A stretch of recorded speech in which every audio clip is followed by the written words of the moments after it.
My grandmother passed away. Her funerals were today, but here I'd like to talk about the most important thing that I couldn't spend too much time on in her eulogy. Her love for Dungeons & Dragons. She started very late, at 75, only a little over a year ago. One day I simply asked her if she'd like to try, and like always when presented with something new, she said, of course.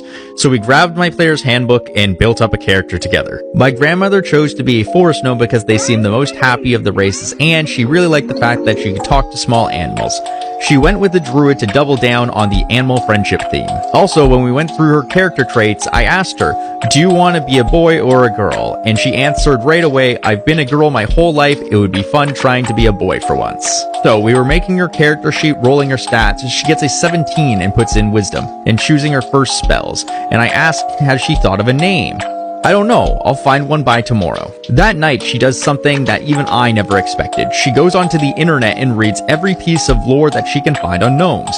She barely knows how to Google, and yet here she is browsing Wikipedia articles and D&D fan sites. The next day before we play for the first time, she reveals her character's name to the party. Terminator. And she's also drawn him. Thing is, she doesn't know about the Terminator. Though she probably heard the name somewhere and it comes back subconsciously, she doesn't speak English, so she has no idea of the connotations. She made up the name from termite because she liked the idea of gnomes living in burrows, and nature because she was a druid.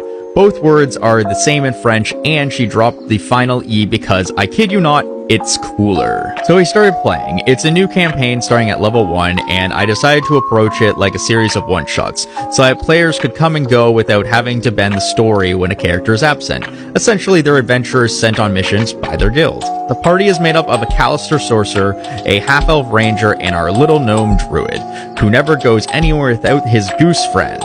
They chose to undertake the cleansing of a reportedly haunted house, and that's when I knew my grandmother would fall in love with RPGs. They explore the house a bit, and in the night get attacked by the kitchen table, who turned out to be a mimic. My grandmother genuinely scared by the light horror movie vibes, but she's smiling through it all. My grandmother lives it, so much so that sometimes she has to close her eyes to calm herself down. Now, I'm not a particularly good nor experienced DM, but she makes me feel like I'm Chris Perkins or Matthew Mercer.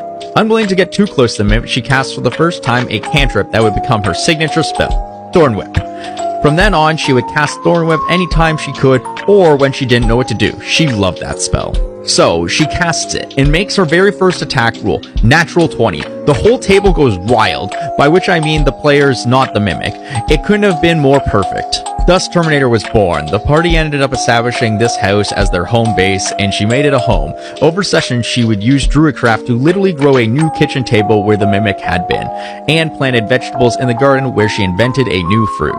That fruit that she named Sipel would much later serve as a bargaining chip with fairies that were tending to a fey orchard.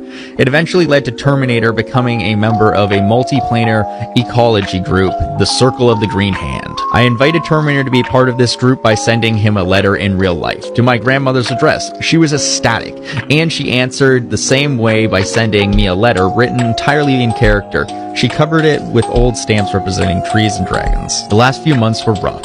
She had been fighting against pancreatic cancer, and things had taken a turn for the worst. Sometimes the pain and exhaustion from chemo were too much to bear, and she couldn't play.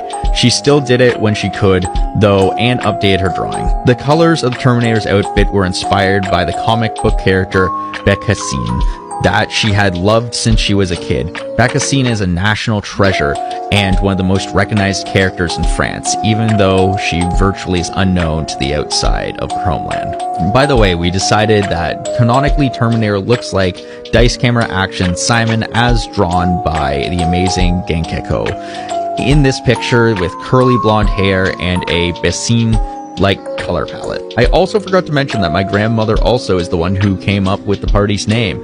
In this campaign, my players all wear real necklaces with little trinkets that they found in their adventures, and I handed out to them as rewards. Medals, rings, monster teeth. My grandmother's was particularly overloaded, so one day she came up with a potential name. Les Bijurtis Fantitis, the fanciful jewelers.